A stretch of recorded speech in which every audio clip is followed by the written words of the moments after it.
Assalamualaikum everyone. Assalamualaikum warahmatullahi wabarakatuh. Sebelumnya, yang terhormat Ibu Puput selaku dosen pembimbing mata kuliah ilmu tasawuf. Perkenalkan, nama saya Rina Resiturul Ajiza dari kelas Akuntansi Syariah 4F dengan NIM 215221207. Ilmu tasawuf kali ini ujian tengah semesternya yaitu membuat sebuah video tentang ruang lingkup ilmu tasawuf dengan tema yang bebas sesuai dengan pembelajaran dari bab 1 sampai bab 4. Di sini saya mengambil tentang ruang lingkup ilmu tasawuf. Yang pertama yaitu tentang pengertian ilmu tasawuf, yang kedua objek tentang ilmu tasawuf, yang ketiga saya mengambil dari tujuan dan fungsi mempelajari ilmu tasawuf itu sendiri, yang terakhir saya akan memberikan sedikit penjelasan tentang bagaimana konsep tasawuf irfani. Pembahasan pertama yang saya akan bahas yaitu mengenai pengertian tentang ilmu tasawuf. Apakah kalian tahu tentang ilmu tasawuf itu? Secara bahasa, ilmu tasawuf berarti soft, yang berarti barisan. Para sufi jika mereka sholat, mereka berada di barisan paling depan. Dan yang kedua yaitu safa, yang artinya yaitu bersih. Mereka bersihkan jiwa dengan mendekatkan diri kepada Allah. Yang ketiga adalah sufa, yaitu serambi masjid, yang artinya pada waktu itu Rasulullah dan para sahabatnya hijrah dari Mekah ke Madinah, dan kemudian ia tidak mempunyai tempat tinggal di Madinah. Kemudian dia tinggal di serambi masjid tersebut dengan berdiam diri dan beribadah kepada Allah Subhanahu wa Ta'ala. Suf, yang berarti adalah bulu domba. Bulu domba yang dimaksud hal ini adalah pakaian yang digunakan oleh para sufi tersebut berasal dari bulu domba, yang artinya hidup sederhana, manusia itu tidak ada arti. Dan kemudian yang terakhir adalah sopos. Sopos adalah hikmah. Dari hal ini maksudnya para sufi itu menuju kepada hal yang kebenaran atau kebijaksanaan.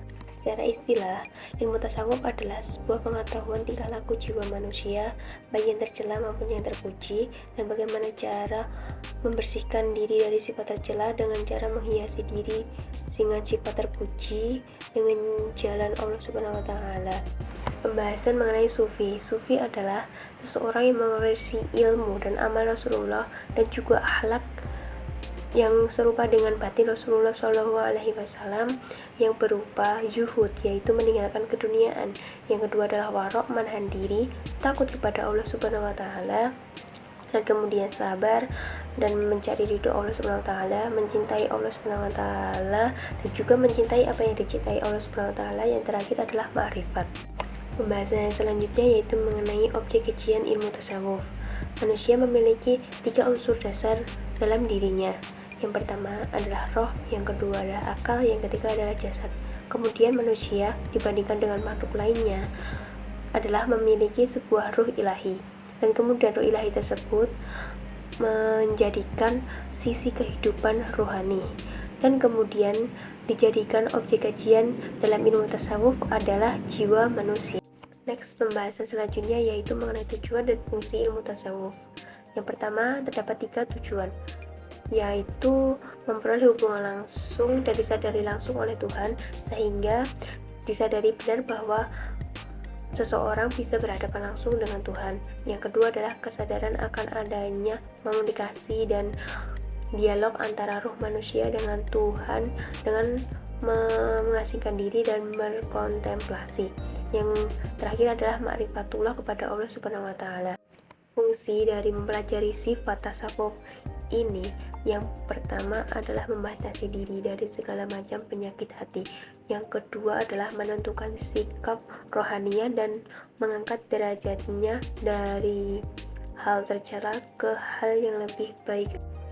Pembahasan selanjutnya yaitu mengenai konsep tasawuf irfani.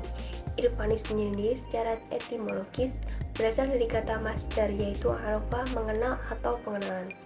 Secara terminologi identik dengan kata ma'rifat sufik. Irfan diperoleh dari seseorang melalui jalan al-idrok al-musyafir al-wujda dengan pengungkapan secara langsung emosional, bukan secara rasional. Jadi tasawuf irfani mempunyai arti yaitu tasawuf yang berusaha untuk menyingkapi hakikat kebenaran dengan bukan melalui logika, tetapi dengan pemberian Tuhan. Untuk mencapai sebuah hakikat Allah Subhanahu wa taala terdapat sebuah qalb. Qalb sendiri terdapat 3 lapisan. Yang pertama adalah quwah al-qalb yang digunakan untuk menangkap sifat-sifat Allah Subhanahu wa taala, yaitu Asmaul Husna. Yang kedua adalah quwah al-ruh yang digunakan daya untuk mencintai Allah Subhanahu wa taala. Yang ketiga adalah quwah al-sir yang digunakan daya untuk melihat Allah Subhanahu wa taala dengan mata hati. Terdapat tahapan untuk mencapai sebuah tasawuf irfani. Yang pertama adalah makomat. Makomat sendiri yaitu pencapaian seorang sufi untuk mencapai sebuah makom. Terdapat 7 makomat dalam tasawuf irfani ini. Yang pertama adalah taubat. Taubat adalah sebuah penyesalan. Yang kedua adalah yuhud. Yuhud itu sendiri artinya menghindari diri dari sifat keduniaan. Yang ketiga adalah sabar. Yang keempat adalah fakir, yaitu menerima dengan apa adanya tanpa menuntut yang lainnya. Yang kelima adalah syukur, yaitu berterima kasih kepada Allah Subhanahu wa taala. Yang keenam sendiri adalah tawakal, berserah diri kepada Allah. Yang terakhir adalah ridho, yaitu menerima apa yang telah ditetapkan Allah Subhanahu wa taala. Tahap yang kedua yaitu tahap ahwal atau penerimaan, yaitu dimana tahap kondisi dimana para sufi ini mengalami sebuah pencapaian pada suatu makom, yaitu naik ke makom selanjutnya, atau juga bisa ia gagal. Terdapat 6 makom pada tahap ahwal ini. Yang pertama adalah muhasabah, yaitu introspeksi diri sendiri. Yang kedua adalah muhabbah, yaitu kecenderungan untuk mencintai sesuatu tetapi juga mengharap ridho atau cintanya Allah Subhanahu wa taala. Yang ketiga adalah rajab, yaitu mengharap sesuatu tetapi juga dia juga harus berusaha untuk mendapatkannya. Yang keempat adalah khauf, yaitu takut. Yang kelima adalah syauq, yaitu rindu yang muncul jika sudah ada rasa cinta. Yang terakhir adalah intim atau us, yaitu sifat merasa selalu mempunyai teman. Metode pada tasawuf irfani ini, yang pertama adalah riyadoh. Riyadoh itu sendiri adalah latihan kejiwaan untuk menghindari diri dari sifat mengotori jiwa. Yang kedua adalah muhasabah.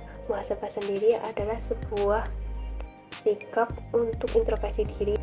Yang ketiga adalah tazkiyah. Tazkiyah adalah mensucikan jiwa raga dari belenggu hawa nafsu yang membuat atau mengotori jiwa.